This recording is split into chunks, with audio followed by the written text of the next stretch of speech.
Brasil nem no mundo. Mas quando adentramos janeiro, esse vírus começou a se propagar por vários locais do mundo. E o Brasil teve efetivamente uma notícia vultosa sobre o mesmo, quando poucas dezenas de brasileiros que estavam na China buscaram o governo brasileiro de modo que eles fossem resgatados. Essa missão foi muito cumprida por parte do governo, bem cumprida. Foram resgatados com sucesso, submetidos a quarentenas e devolvidos aos lares. A luz amarela do governo surgiu daquele momento. Todos os ministros foi determinado que começassem a se preocupar. O que fazer quando o vírus chegasse ao Brasil? E todos nós sabíamos que ele chegaria. Obviamente, é como conter uma expansão do mesmo de forma abrupta. Não tem vacina para o mesmo.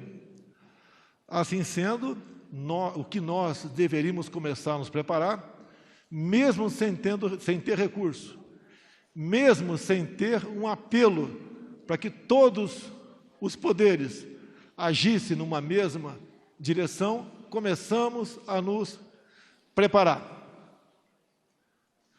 Até que os primeiros casos começaram a aparecer no Brasil. Alguns achavam que a gente deveria suspender o carnaval. Tivemos um exemplo, esses dias, um governador quis impedir os brasileiros de irem à praia. Não só foi um fracasso, bem como aumentou o número de pessoas que foram à praia. Vários eventos aconteceram nos últimos dias, pré-dia 15 inclusive, onde grande concentração de pessoas, as mais altas autoridades do Brasil, se fizeram presentes, como no lançamento dessa nova TV, a CNN. Outros eventos ocorreram também. O dia 15, eu fui convencido, de forma bastante tranquila, a fazer o pronunciamento na quinta-feira que antecedeu esse dia. E o fiz. O povo, em grande parte, resolveu, por livre e espontânea vontade, comparecer às ruas. Essa concentração de pessoas em todo o Brasil foi abaixo de 1 milhão, ou próximo de 1 milhão. Isso equivale a menos de 20% das concentrações que existem diariamente, por exemplo, no município de São Paulo, por ocasião dos transportes coletivos. Por volta de meio-dia do dia 15, vim aqui a esse prédio e cumprimentei os brasileiros que estavam fora, em grande parte meus eleitores. Estive ao lado do povo, sabendo dos riscos que eu corria. Mas nunca abandonarei o povo brasileiro, esse ao qual eu devo lealdade absoluta. Após isso, em grande parte da mídia, potencializou em cima desse evento, como que se fosse o único e tivesse sido programado por mim. Não convoquei ninguém, não existe nenhum áudio, nenhuma imagem minha convocando para o dia 15 de março de 2000. Existe, sim, um vídeo eu convocando para o 15 de março de 2015, uma manifestação contra a presidente naquele momento. Vídeo esse que foi largamente explorado por parte de uma jornalista inconsequente, como se fosse 15 de março de 2020, coincidente também em ser no domingo. Mas o momento agora, com a realidade posta, com os riscos que parcela da população pode vir a sofrer, nós externamos toda a nossa preocupação, bem como estamos tendo um apoio incondicional por parte da Câmara e do Senado em todas as medidas que, porventura, se façam necessárias para que esse problema seja atenuado. Repito, como diz o nosso ministro da Saúde, no qual eu não tenho nenhum problema com ele, diferentemente de que parte da mídia ainda prega. O que nós buscamos é estender, alongar o prazo daqueles que, porventura, contrairão o vírus, já que não existe vacina para tal. E o objetivo de alongar esse prazo é porque o nosso sistema de saúde não tem condições de acolher uma quantidade considerável de infectados, em especial as pessoas mais idosas ou aquelas pessoas que tenham certas deficiências. Anunciaria algumas medidas aqui, depois cada ministro usará a palavra rapidamente, para mostrar a todos a preocupação do governo, o seu sentimento humanitário para atenuar essa pequena parcela entre os infectados que poderão ter problemas mais graves pela sua idade ou por sua questão sanitária não muito boa nesse momento. Inclusive, por estarmos de máscara aqui, não apenas o general Heleno deu positivo, bem como mais um ministro nosso deu positivo, né? O almirante Bento. Por parte da economia, o governo já vinha estudando e hoje publicou em Diário Oficial da União Extra o estado de calamidade pública. A intenção, garantia da saúde e emprego para a população brasileira.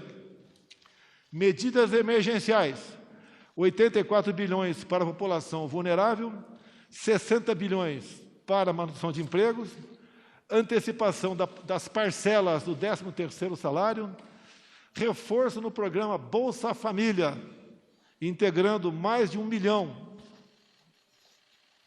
dentro do sistema, diferimento, ou seja, atraso para o prazo de recolhimento do Fundo de Garantia, o que equivale ao governo arrecadar menos 30 bilhões de reais, diferimento também, atraso por parte da União do Simples Nacional por 3 meses, redução para zero das alíquotas dos produtos médicos, desoneração temporária de IPI para produtos de combate ao Covid-19, medidas de apoio, em fase final de estudo por parte do Ministério da Economia, no tocante aos trabalhadores autônomos. O Banco do Brasil, 24 bilhões para a linha de crédito pessoal e 48 bilhões para a linha de crédito de empresas. Infraestrutura, ações emergenciais na aviação civil. Vai explicar o ministro Tarcísio aqui, que devemos, de uma forma ou de outra, socorrê-los, porque o desemprego, a quebra das empresas, não nos interessa. O custo seria muito maior para todos nós. No tocante à justiça, além de outras medidas por parte do ministro Sérgio Moro, fechamento de fronteiras, em especial aquela que nos traz uma grande preocupação, que é da Venezuela. Por parte das relações exteriores, temos gente no mundo todo, em parte turistas, que querem voltar para o Brasil e tem problemas. O apoio que estamos dando é junto às embaixadas, como, por exemplo, no Peru, temos 1.400 turistas que estão com problema para voltar para cá.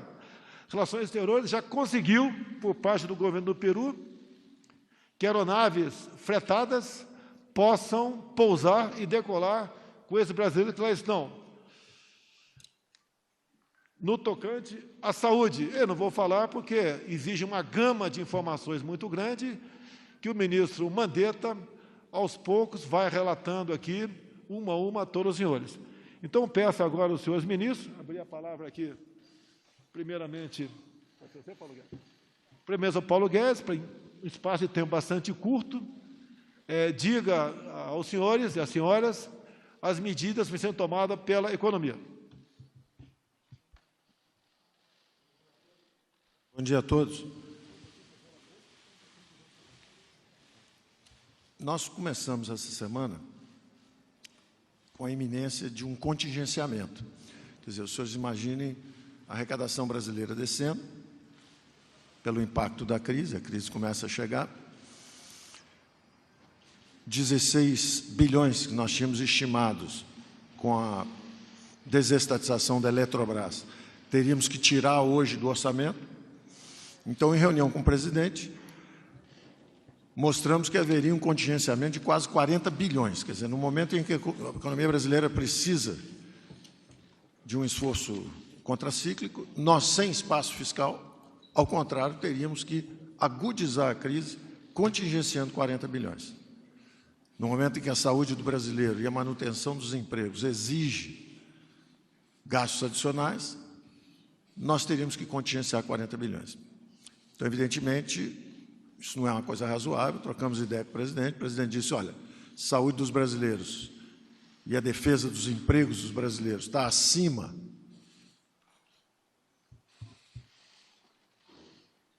de outros interesses, precisamos fazer isso, então, qual seria a solução tecnicamente? E a solução técnica é o artigo 65 da Lei de Responsabilidade Fiscal. Recorrendo ao artigo 65 da Lei de Responsabilidade Fiscal, estão suspensas as metas de resultado primário desse ano. Então, você tem espaço para fazer o esforço contracíclico. Nós já vínhamos tomando medidas com recursos disponíveis. Por exemplo, o presidente, na sexta-feira passada, já tinha transformado o dinheiro da disputa política em dinheiro da saúde. 5 bilhões foram encaminhados para o ministro Mandetta. Nós conseguimos praticamente dobrar isso, com mais 4,5 bilhões do DPVAT. Então, o ministro Mandetta já tem praticamente 10 bilhões para começar a batalha contra o coronavírus.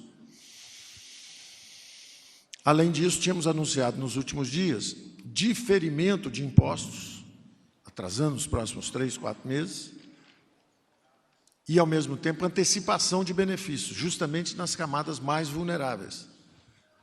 Então, antecipamos para abril 24 bilhões de antecipação de 13º dos benefícios de aposentadorias e pensionistas, né, e pensões, mais 24 em maio.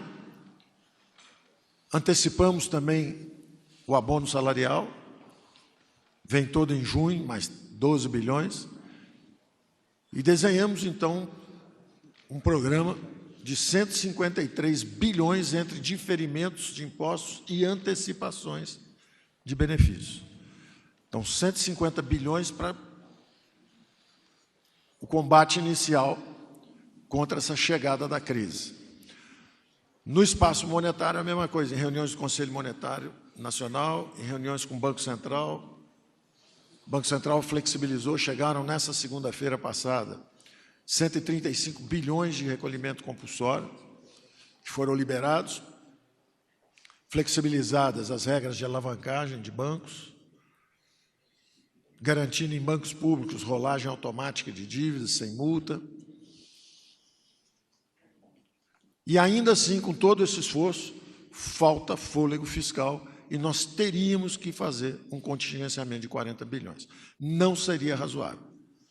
Então, a saúde dos brasileiros e a defesa dos nossos empregos está acima de quaisquer outros interesses. A instrução do presidente foi essa. A solução, tecnicamente, é pedir ao Congresso, e o presidente encaminhou ontem mesmo ao Congresso, hoje de manhã ao Congresso. A decisão foi do presidente ontem, durante a nossa reunião de execução orçamentária, e hoje entra, então, no Congresso esse pedido de declaração de estado de calamidade pública, e isso nos dá espaço fiscal.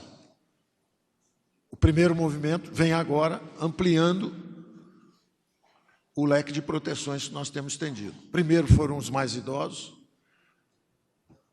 depois nós passamos, eram os aposentados e pensionistas, depois nós passamos para a flexibilização, vamos conversar sobre isso, dar novas opções de acordos durante esse período de emergência, esses 3 meses, para manutenção dos empregos no segmento formal, e principalmente uma grande preocupação que o presidente sempre teve é o mercado informal. São 38 milhões de brasileiros que estão nas praias vendendo mate, que estão vendendo cocada pela rua, sem emprego formal, entregando coisas, são os flanelinhas. Todo esse pessoal, inclusive a gente chama dos autônomos, esse pessoal todo, de repente, quando a economia para e as pessoas ficam em casa, em isolamento social, não é só o restaurante formalizado que fica aberto, é também o bar da esquina, esse pessoal todo sofre. Então, nós estamos estendendo, fizemos hoje o cálculo, o presidente assinar essa medida também hoje, conversamos hoje sobre isso, era uma preocupação, ele nos encomendou isso já há uma semana. Vamos lançar uma camada de proteção justamente aos autônomos. Nós vamos lançar praticamente em torno do Bolsa Família também, R$200, são 2 cestas básicas. Então, pelo menos você assegura a manutenção de quem também está sendo vítima do impacto econômico da crise. Se o povo saiu da rua, não tem mais ninguém tomando um táxi, o chofer de táxi pode passar na Caixa Econômica Federal ou no INSS. Nós vamos estender 2 ou 3 possibilidades, mais próximo ou virtualmente, né, até para evitar o contato físico. E essas pessoas que estão hoje absolutamente desassistidas, eles estão no cadastro, que nós chamamos de cadastro único. Eles não estão no Bolsa Família, eles não recebem BPC, eles não recebem nada de ninguém. É uma turma valente que está sobrevivendo sem a ajuda do Estado sempre, e, de repente, eles são atingidos agora. E eles precisam ter, pelo menos, os recursos para manutenção básica.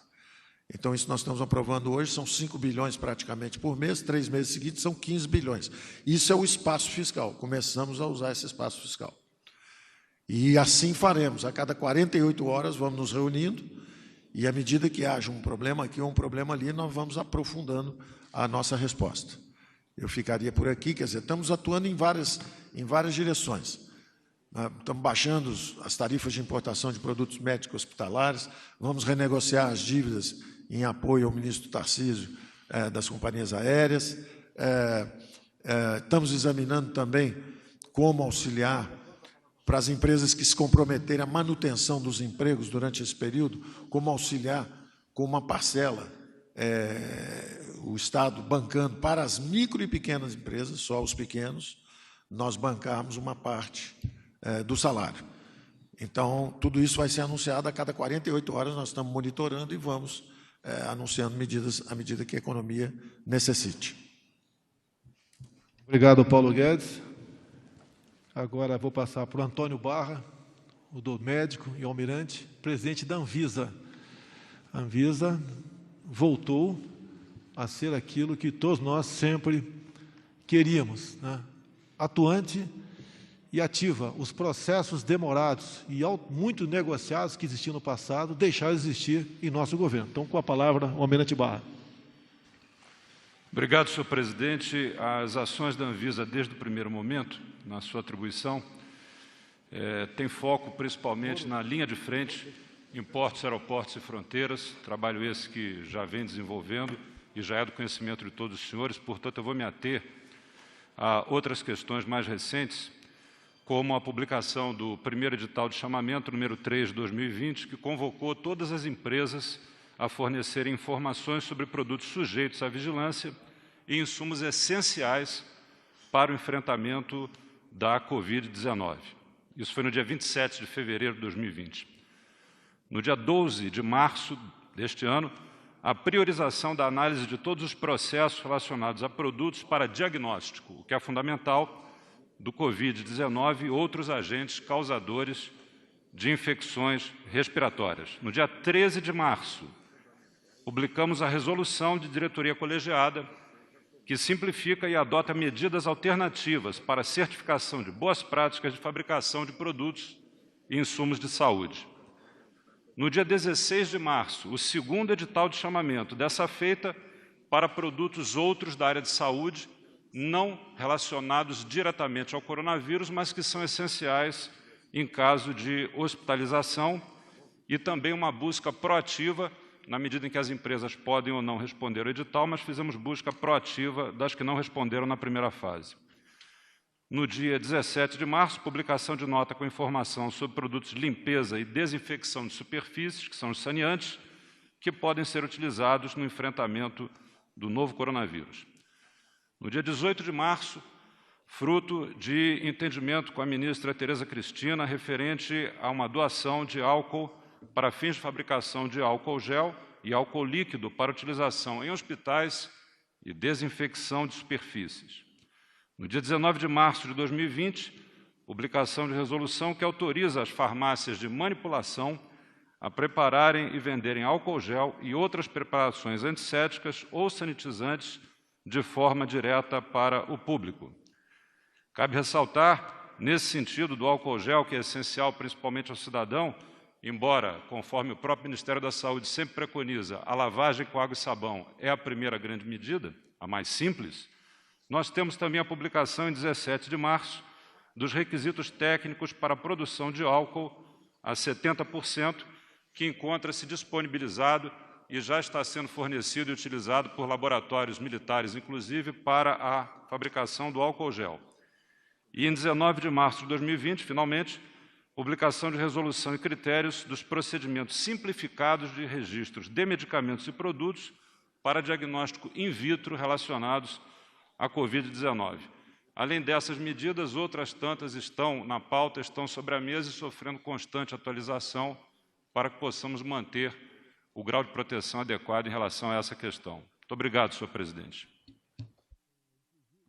Inclusive, presidente Barra, a União das Indústrias de Cana-de-Açúcar acabou de anunciar e ofertar a Vossa Excelência a doação de álcool que se fizer necessário para o combate ao coronavírus. Então, para falar agora sobre fechamento de fronteira, entre outras ações, a palavra ao nosso ministro da Justiça, Sérgio Moro. Obrigado, senhor presidente. Muito rapidamente, essas ações do governo federal que vêm sendo tomadas pelo presidente Jair Bolsonaro e seus ministros são centradas, evidentemente, na saúde e, em segundo lugar, na economia, pelos reflexos da economia. O Ministério da Justiça e Segurança Pública tem ajudado como pode. Nós publicamos uma portaria conjunta do Ministério da Saúde e da Justiça para tratar das consequências do descumprimento das medidas previstas na lei do coronavírus, de isolamento e quarentena principalmente. Há uma expectativa, por evidente, de que todos os brasileiros compreendam a seriedade da conjuntura. Claro que não há motivo para nenhum pânico, as pessoas têm que tratar isso com calma, mas evidentemente também seguindo as recomendações médicas e as medidas impostas pelas autoridades sanitárias. A lei não foi clara quanto às consequências do descumprimento e nós entendemos por bem aclarar esses temas em uma portaria, estabelecendo, inclusive, que essas medidas poderiam ser impostas com requisição da força policial, sendo desnecessária autorização judicial para tanto, e, além disso, incorrendo o infrator em tipos penais específicos já existentes no nosso Código Penal. Uma outra preocupação vem sendo as fronteiras. No mundo inteiro, essa movimentação de redução da circulação. Foi tomada essa primeira medida, também aqui uma portaria autorizada pelo Presidente da República, pelo Ministério da Saúde, Ministério da Justiça e Casa Civil, para restrição da entrada de estrangeiros provenientes da Venezuela, dado o colapso do sistema de saúde pública daquele país já há muito tempo, e a percepção de que a medida era necessária, tanto para evitar a contaminação no Brasil, disseminação dessa doença, como igualmente a constatação de que o Brasil não teria condições de absorver uma eventual demanda vinda da Venezuela. Hoje tivemos uma reunião presidida pelo Presidente da República, com os presidentes do Mercosul, no qual esse tema foi tratado, e está em avaliação dentro do governo federal a possibilidade do fechamento temporário, exclusivamente por medidas sanitárias, da fronteira do Brasil com outros países, nos termos normalmente semelhantes a essa medida feita em relação à Venezuela, claro que talvez com circunstâncias diversas. Uma preocupação dentro do Ministério da Justiça e Segurança Pública vem a ser com o sistema de segurança pública e o sistema penitenciário.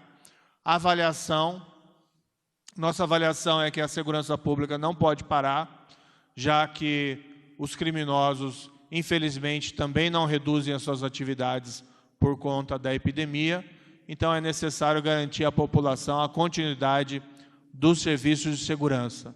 No que se refere aos presos, as tratativas, as medidas tomadas, sejam no sistema penitenciário federal, sejam como recomendações ao sistema penitenciário estadual, já que existe a autonomia dos estados, é para restringir as visitas, total ou parcialmente, com o esclarecimento aos presos que se trata não de uma punição, mas sim uma medida destinada a protegê-los e igualmente aos seus familiares visitantes. Isso foi adotado por completo do sistema penitenciário federal e cada estado está restringindo parcialmente e alguns totalmente, a depender da situação específica do local. Além disso, foi editada hoje uma portaria conjunta entre o Ministério da Justiça e Saúde, tratando de medidas profiláticas e preventivas para os presídios, também a título de recomendação, e outras propostas do Ministério da Justiça, além de ações materiais, seja nos presídios federais, ou seja, fornecendo aos presídios estaduais, aos sistemas carcerários estaduais, insumos e equipamentos para a proteção dos presos ali existentes. A minha compreensão é que não se resolve, nós temos que proteger a contaminação dentro dos presídios, mas seria uma solução muito simplista simplesmente abrir as portas das prisões, já que isso deixaria vulnerável o restante da população. Então, tudo isso tem que ser feito com muito cuidado e de uma maneira progressiva, e os encarregados para tanto são principalmente a administração penitenciária federal e as administrações penitenciárias estaduais. Por último, também medidas relevantes na área da proteção do consumidor.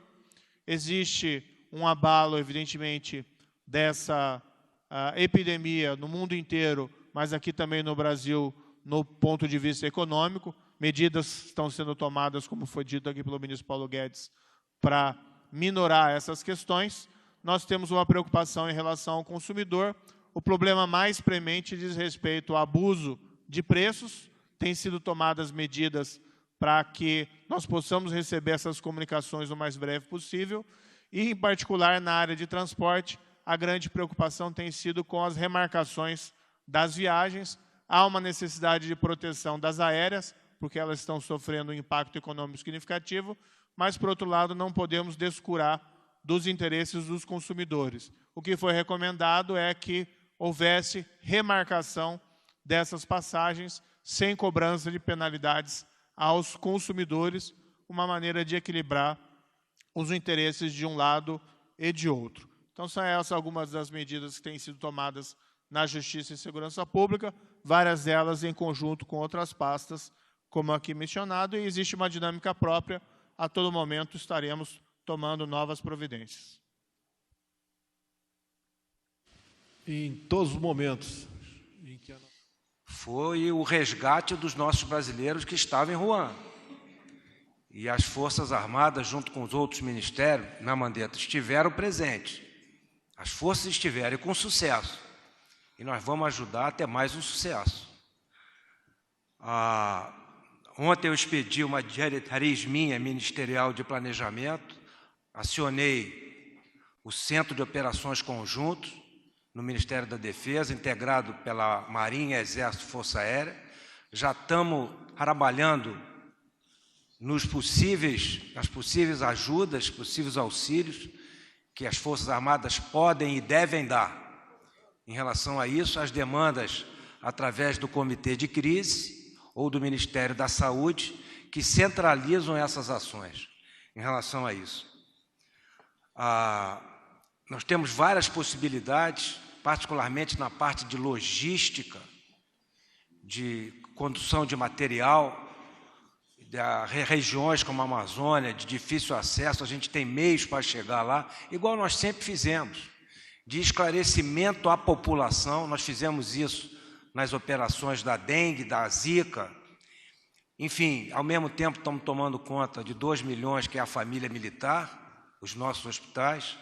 Temos hospitais móveis de campanha que podem auxiliar em alguma coisa. Enfim, o leque de possibilidades é muito grande e nós vamos ajudar. Então, senhor presidente, mais uma vez, os brasileiros podem contar com o apoio das Forças Armadas. O Ministério da Infraestrutura, em rápidas palavras, vai se pronunciar no sentido que pode nos atender na luta contra o vírus. Então, com a palavra, o nosso ministro Tarcísio de Freitas. Boa tarde a todos. Nós temos alguns focos no Ministério da Infraestrutura, e o primeiro deles é a continuidade da prestação de serviço. Temos o foco na preservação da saúde do trabalhador de transporte e o foco na defesa do consumidor. Isso é importante ser dito porque neste momento de crise existe muito voluntarismo, né? Isso é muito novo para todo mundo e algumas medidas são tomadas ou são anunciadas ou são pensadas do tipo, olha, vamos fechar determinado equipamento, vamos fechar determinado aeroporto, porque ele é um vetor de chegada de pessoas infectadas, a gente tem que proporcionar o isolamento. E nessas horas a gente tem que ter o bom senso que por aquele equipamento que chega a pessoa infectada, também chega o marca-passo, também chega o órgão transplantado, também chega o medicamento. Então a gente tem que tomar muito cuidado quando se pensam em determinadas saídas.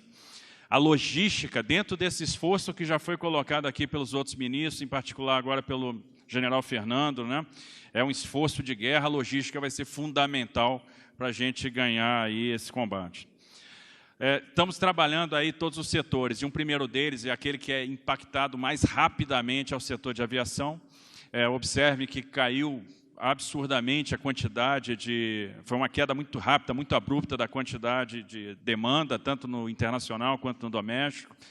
As empresas têm custo em dólares, elas têm dificuldade de caixa, e algumas medidas estão sendo tomadas para preservar o caixa dessas empresas. Sempre pensando o seguinte, o foco é o consumidor, porque o que a gente não quer é ter quebra de empresas e ter descontinuidade na prestação de serviço, porque depois que a crise passar, aí a gente vai ter a dificuldade, o problema de oferta, e isso vai trazer impacto em tarifa. Ao mesmo tempo, preservar aquelas regiões que são hoje assistidas, mesmo por empresas pequenas, e que eventualmente podem ficar sem assistência. Para isso, está sendo anunciado hoje ainda, provavelmente, o diferimento no reembolso de passagens, ou seja, vamos dar um prazo maior para o reembolso em dinheiro, isso é uma medida importante em termos de fluxo de caixa, e vamos estabelecer, junto com a Secretaria Nacional do Direito do Consumidor e o Ministério Público Federal, regras, né, pelas quais se darão esse reembolso ou a troca de trechos de passagem, de maneira que o consumidor não seja prejudicado. O diferimento de tarifas aeronáuticas, que tem um peso grande em termos de fluxo de caixa, e o diferenciamento de outorgas aeroportuárias. Então, isso para manter o sistema aeroportuário, o sistema aéreo funcionando e as localidades atendidas. Estamos trabalhando também com foco em outras áreas, várias medidas devem ser anunciadas em breve, estão em análise hoje pelo governo federal, com as medidas de proteção e saúde dentro dos portos, né, visando aí atender o trabalhador portuário, né, e manter os portos em funcionamento, que serão equipamentos importantes também nesse momento de crise. Estamos pensando na regulamentação do artigo 43 da Lei 12.815, que vai tratar da renda mínima do trabalhador portuário, medidas que vão beneficiar o trabalhador do transporte rodoviário, foco no caminhoneiro autônomo, naquele que não tem a proteção social e que, eventualmente, se tiver um problema, né, tiver doente, não vai ter como trabalhar e levar o seu sustento para dentro de casa. E cumprindo uma diretriz do presidente, naquilo que diz respeito, o Ministério hoje está muito digitalizado em termos de prestação de serviço, mas a gente vai evitar todos os atendimentos em balcão e isso deve proporcionar, por exemplo, que a gente faça extensão de prazos de CNH, de passe livre, de maneira que as pessoas, nesse período de crise, não tenham que comparecer em postos para fazer extensão de carteira, etc. Então, todas as medidas estão sendo tomadas para beneficiar a população, pensando sempre na continuidade da prestação de serviços, na saúde do trabalhador do transporte e no direito do consumidor. Todos os ministérios são importantes, em especial pelo critério como foram escolhidos seus ministros. E o MDR, Desenvolvimento Regional, por ter seu envolvimento em grande parte na região Nordeste, eu passo a palavra ao nosso ministro Rogério Marinho. Obrigado, presidente. Apenas 3 pontos aqui de forma muito rápida. Primeiro, nós estamos colocando à disposição, por orientação do presidente, da nossa estrutura de SMS e TV digital da Defesa Civil. São 26 milhões de usuários cadastrados em todo o Brasil, que serão municiados com informações do Ministério da Saúde em relação ao tema em questão, inclusive com orientações profiláticas que vão permitir que a população possa ser parametrizada em relação às principais ações que devem ser exercidas pela população para evitar a propagação da doença, onde existem postos de atendimento, se haverá alguma emergência, enfim, a Defesa Civil estará mobilizada junto com o Ministério da Saúde para informar a população. Nós somos instados também a colocar à disposição para eventualidades unidades habitacionais do Minha Casa Minha Vida, se houver necessidade por parte do Ministério da Saúde de eventualmente deixar algumas pessoas em quarentena fora da estrutura dos hospitais, que em algum momento isso pode aumentar. Então está disponibilizado aqui ao Ministério da Saúde uma série de empreendimentos que estão acabados ou em vias do seu término. E estamos aguardando o que deve acontecer de hoje para amanhã, a aprovação do decreto de calamidade para, em conjunto com o ministro da Economia, tratarmos de algumas ações junto aos fundos constitucionais, notadamente nas regiões mais fragilizadas economicamente do país, que são o Norte e o Nordeste. Com a palavra, o chefe da Casa Civil, General Braga Neto. Obrigado, presidente. Senhoras e senhores, bom dia, boa tarde. A Casa Civil, só para cumprindo a missão dela, que é de coordenar a coordenação dos ministérios, integração das ações, ela ativou, por determinação do senhor presidente, o Comitê de Crise. Esse Comitê de Crise, ele permite um aumento da sinergia de todos os ministérios, permite um aumento da rapidez e eficácia das ações e mantém informações oficiais e reais do que está acontecendo, alimentando, assim, a presidência da República e todo o governo federal. É importante ressaltar que essas medidas que estão sendo adotadas, elas permitem que essa sinergia atue nas medidas sanitárias, nas medidas econômicas e nas medidas psicossociais. E eu gostaria também de enfatizar num ponto que a informação, manter a população informada, talvez com informações precisas, sem causar o pânico, seja talvez a melhor prevenção. Muito obrigado. Agora, para o nosso último ministro, para depois ficar aberta a perguntas para de vocês, o nosso ministro Mandetta. Eu quero lembrar que o momento é da união de todos. O esforço tem que ser coletivo. E o foco é a saúde da família brasileira. Com a palavra, Henrique Mandetta.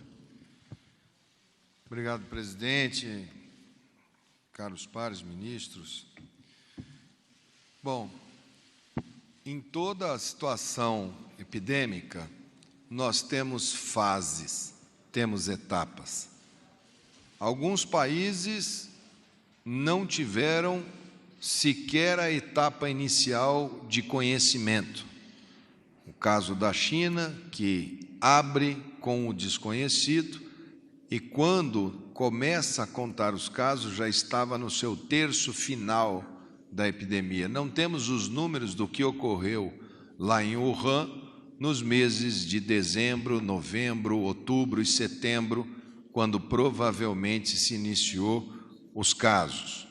Portanto, ela era uma cidade de 12 milhões de habitantes, numa região grande, que ficou setembro, outubro, novembro, dezembro, sem dar nenhum alerta à população.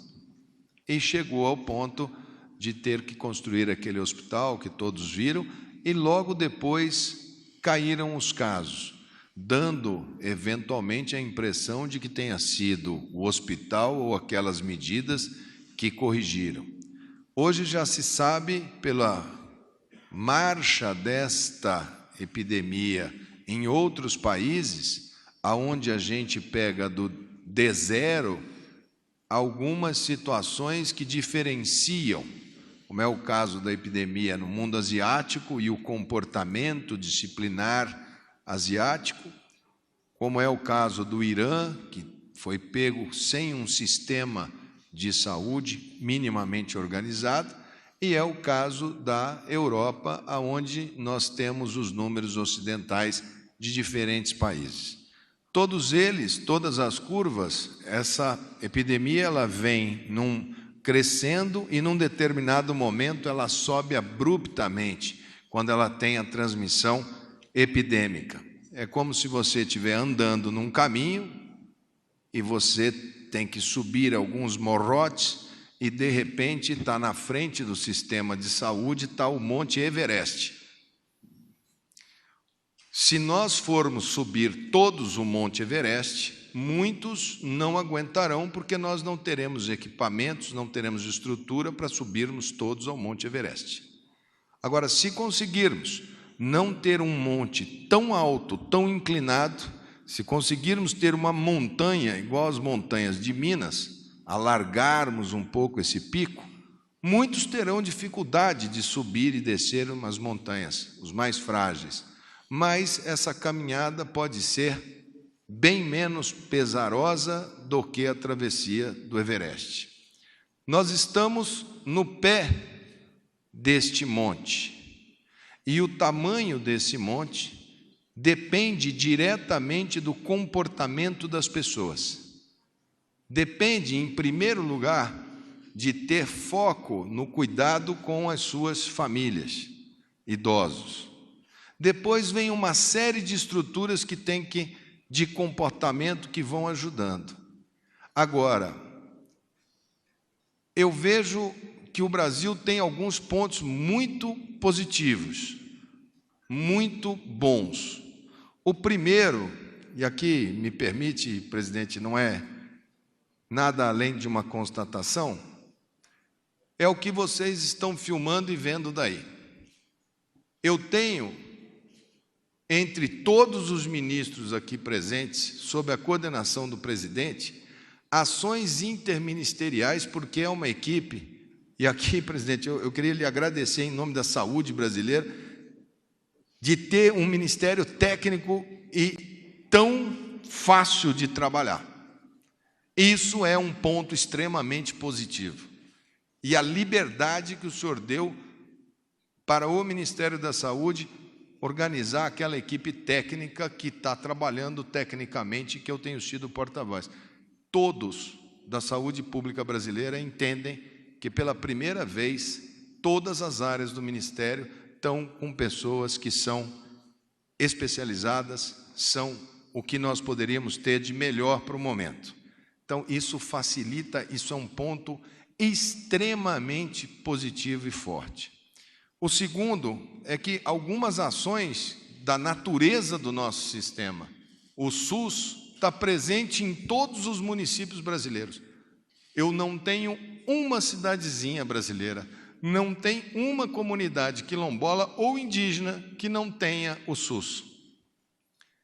Nós podemos ter dificuldade? Podemos, mas o sistema de saúde vai estar ao lado dos 215 milhões de brasileiros. O presidente me colocou no começo, as primeiras vezes que eu trouxe, presidente, qual é a conduta? Abra todos os números, transparência total, vai mantendo informado tanto a sociedade quanto ao governo. Todos os passos foram dados nesse sentido.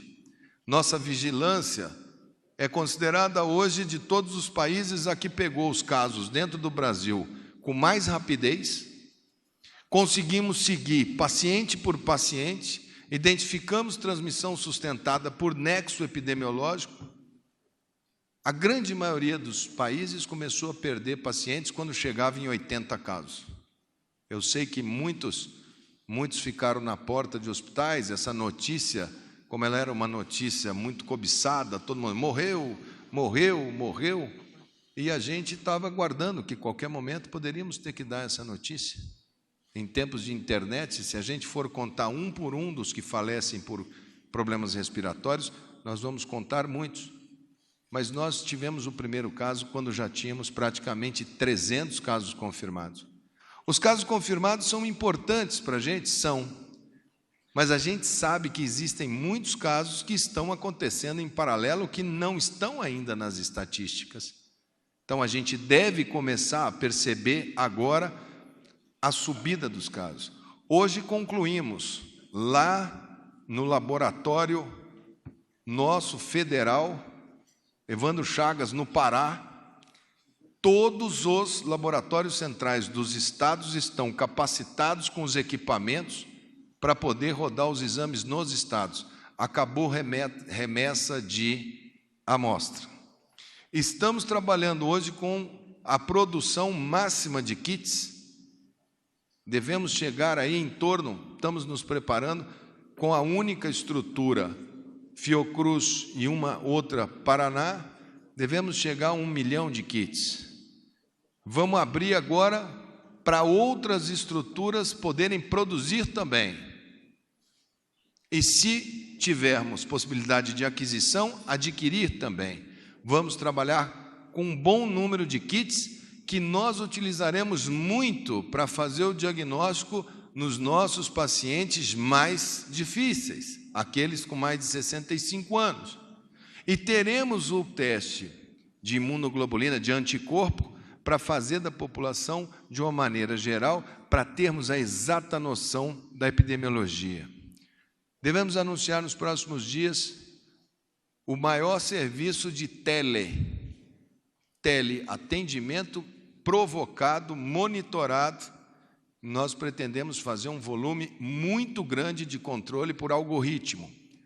Será uma maneira que a gente vem discutindo com os nossos epidemiologistas, com as nossas equipes, e deveremos ter uma ferramenta bem inovadora para que todo brasileiro possa receber a chamada e, ao digitar sinais e sintomas, a gente classificar o risco e mantê-lo sistematicamente monitorado. Até sexta-feira a gente apresenta. Também a telemedicina aí, de médico para atenção básica e de médico para CTI. Nós vamos regulamentar a telemedicina, o teleatendimento, a teleconsulta para todo o território nacional durante essa epidemia. Já organizamos a próxima reunião com os secretários estaduais. Todos os estados terão que ter o seu cenário.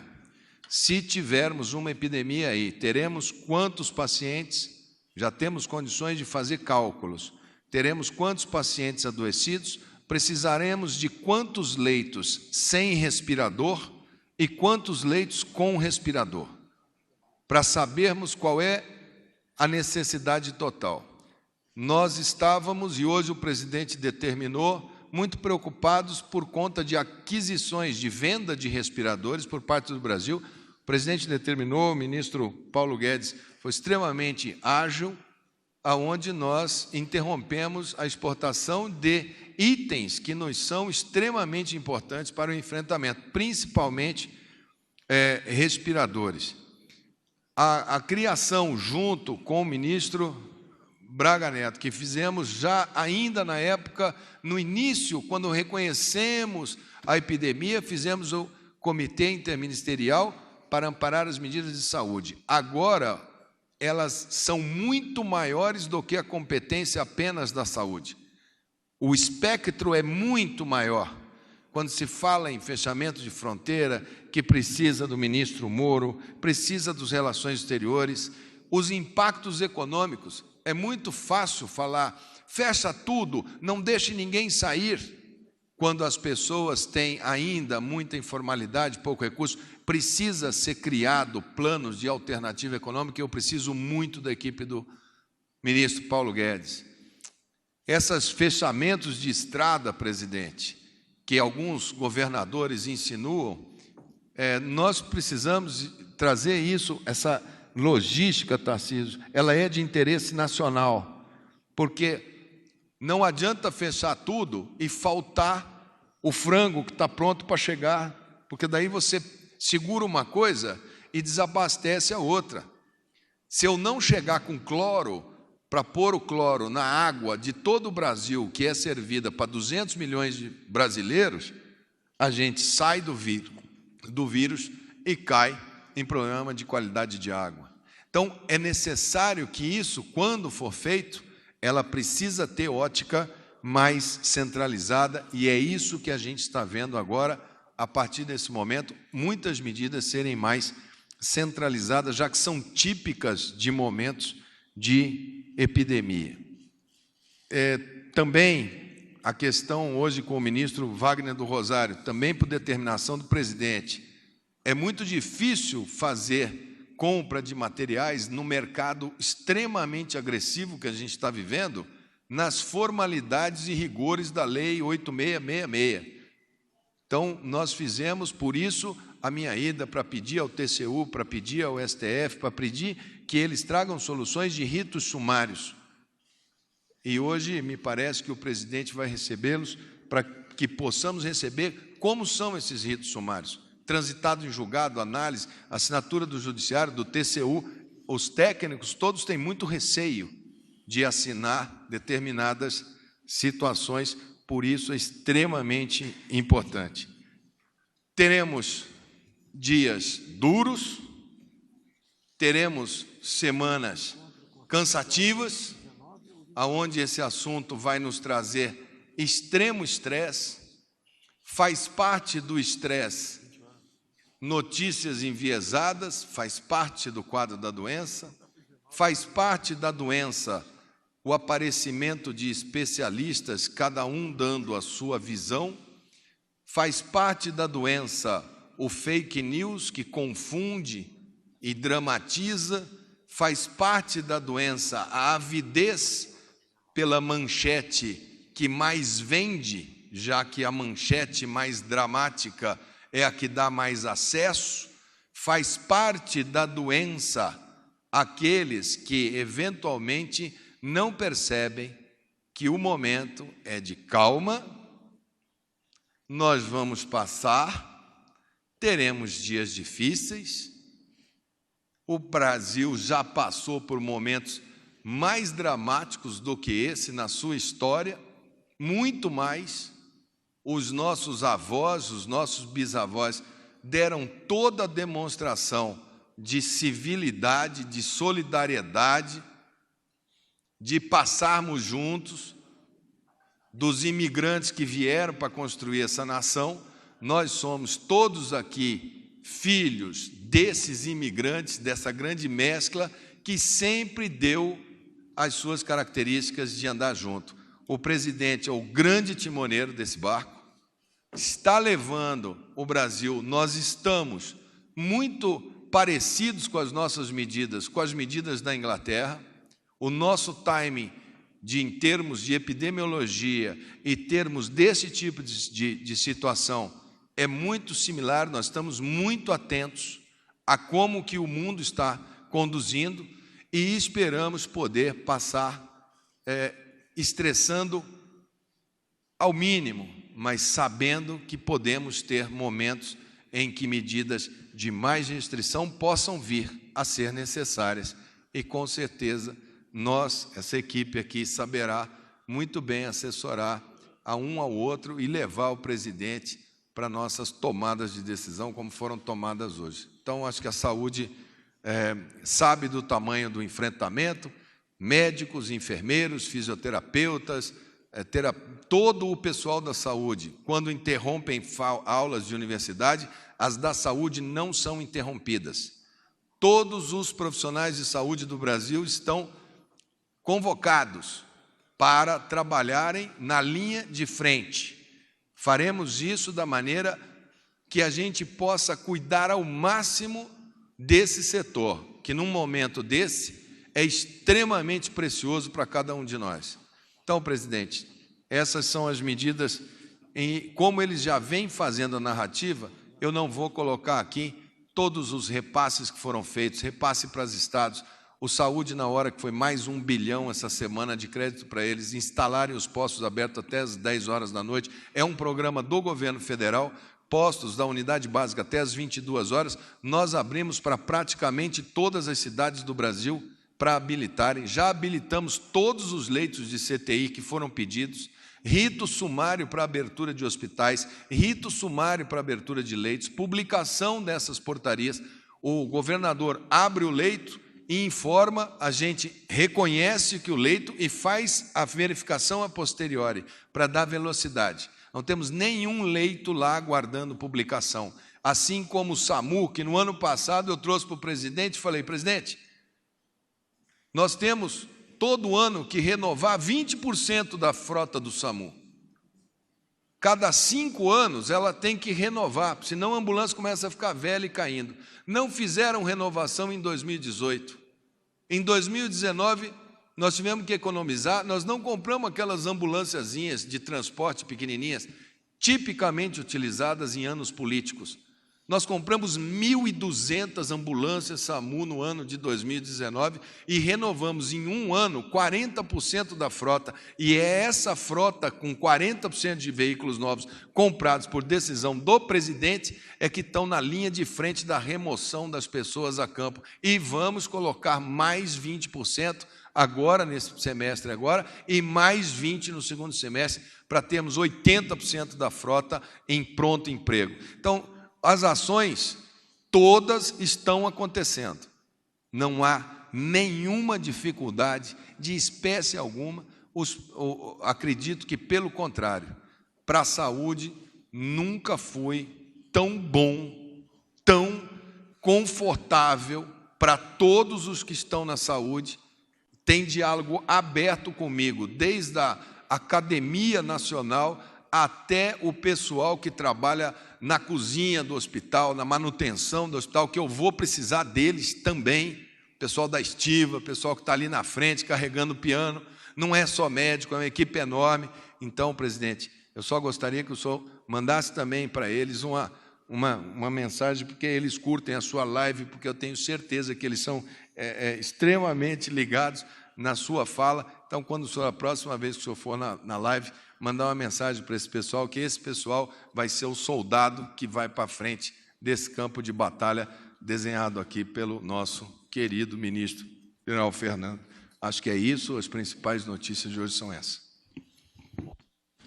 Quero mais uma vez agradecer aos presidentes da Câmara dos Deputados, Rodrigo Maia, do Senado, Davi Alcolumbre, do Supremo Tribunal Federal, Dias Toffoli, da PGR,